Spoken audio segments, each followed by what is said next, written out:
هلو گایز اند گرلز، چطور بچه‌ها؟ خوش اومدید به این ویدیو. و توی این ویدیو با هم دیگه می‌خوایم بریم همونطور که روی تامنیل دیدید بهترین تنظیمات این ویدیو رو ببینیم چیه.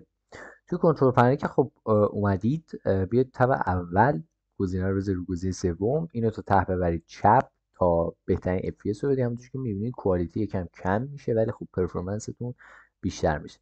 منیج 3D سیتینگ هم که توی گلوبال سیتینگش یه چیز وجود داره به نام شیدر کش ساز که این براتون یا آفه یا حدود 1 گیگ. اینو بذارید روی آنلیمیتد، خیلی بهتون کمک میکنه.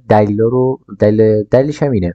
دلیلش اینه که شما وقتی شیدر یه بازی رو در واقع لود میکنی، این کش میندازه، دفعه بعد که بخوای لود بکنی کش هست دیگه، اونقدر طول نمیکشه، یعنی سرعت سیستم رو میبره بالا.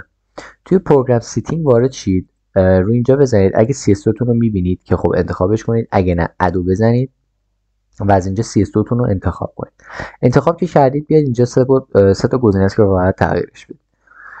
لو لاتنسی مود رو روی آن قرار بدید. مکس فریم ریت هم یه چیزی حدود 15 تا FPS کمتر از رفرش ریت مانیتورتون بذارید و پاور منیجمنت مودش هم روی ماکسیمال پرفورمنس قرار بهش بدید که بیشترین برق از سیستمتون بکشه. این با اینجا کاری نداریم. توی چنج رزولوشن دو تا نکته وجود داره. اینکه رفرش ریتتون رو همیشه بالاترین بذارید و اگر که دارید از در واقع گرافیک های مثل اولترا اچ دی نیتیو 1920 در 1080 استفاده میکنید، این چون نیتیو و 1080 در واقع اولترا اچ دی، اون مثلا من اگه بذارم اونجا دیگه 100 FPS نمیگیرم، 60 FPS میگیرم.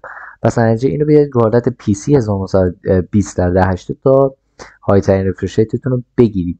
توی مانیتور من این شکلی بود، ممکنه برای مانیتور شما روی نیتیوش هم همون هرتز رو بده. ادجاست استاپ کالر سیتینگش هم کار خاصی نداره، ولی یه نکته وجود داره. اونجایی که دیدید رنگ بازیتون خیلی خفن میشه، اینا اینجوری میبینید.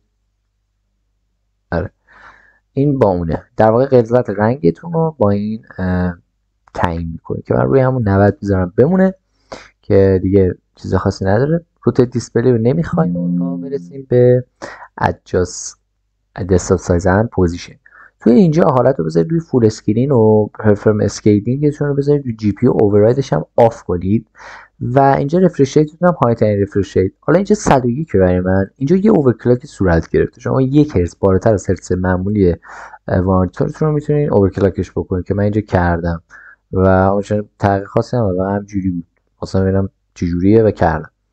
ستاپ جی سینکتون هم اگر مانیتورتون، اینو دقت کنید، اگر مانیتورتون فری سینک داره از فری سینک استفاده بکنید، اگر که فری سینک نداره از جی سینک استفاده بکنید. اما دلیل اینکه من الان از فری سینک هم آفه اینه که من چون از ELMB استفاده میکنم، چون هرتزم پایینه از ELMB استفاده میکنم، جی سینک رو آن میکنم چون فری سینک مانیتور آفه.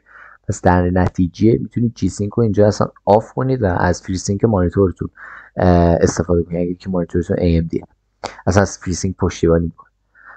ستا مولتیپلی دیسپلی هم که اصلا کاری باش نداریم، دو تا آخری هم کاری باش نداریم. این تنظیمات ام ویدیو کنترل پنل.